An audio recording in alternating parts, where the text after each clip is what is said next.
নমস্কার বন্ধুরা, সুস্বাগতম আরেকটি নতুন ব্লগে আপনাদের স্বাগত। তো এটি সেকেন্ড লুক অফ দুর্গা পুজো। আশা করি আপনারা সকলেই খুব ভালো রয়েছেন। দুর্গা পুজো ভালো কাটুক আপনাদের সকলের।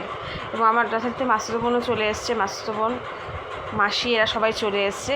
তো আমরা ঠাকুর দেখতে যাব। কালকে ইতিমধ্যে আপনাদের আমার পাড়ার পুজোর কিছু ঝলক আপনাদের দেখিয়ে দিয়েছি। তো আজকে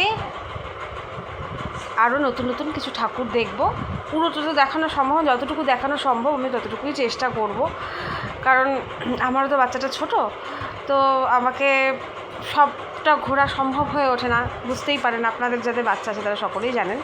তো যেটুকু পারবো আপনাদের সাথে শেয়ার করব। তো রীতিমধ্যে পৌঁছে গেছি, সেটা হচ্ছে বাণীতীর্থ ক্লাব। দেখতেই পাচ্ছেন কোচবিহার বাণীতীর্থ ক্লাবের পুজো। এটাও খুব ভালো, খুব সুন্দর।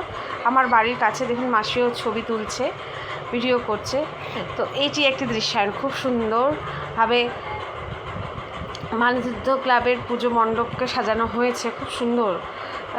এটিও আমার একটি পাড়ার পুজো, মানে আমার পাড়ার অনেক দূরেই, খুব একটা দূরে নয়, কাছেই পুজোটা। খুব সুন্দর এখানে কারুকার্য দিয়ে সাজানো। এরা অনেক দিন ধরে কী সুন্দরভাবে কাজ করে করে এত সুন্দর একদম শহরটাকে নতুন ঝকঝকে তকতকে করে তোলে। হ্যাঁ, তাদের অবশ্যই তাদের ডেডিকেট আমি করতে চাই, কারণ তারা এত সুন্দর আমাদের মানে রিপ্রেজেন্ট করে এভাবে কারুকার্য করে, যারা এই কাজের সঙ্গে যুক্ত এবং যারা শিল্পী।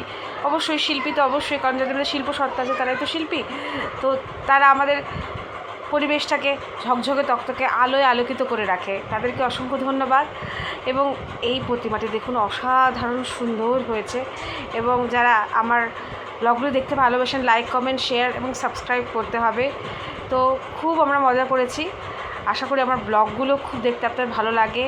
ভালোবাসা আশীর্বাদ ভরিয়ে দিতে হবে আপনাদের সকলকে। এটি আরেকটি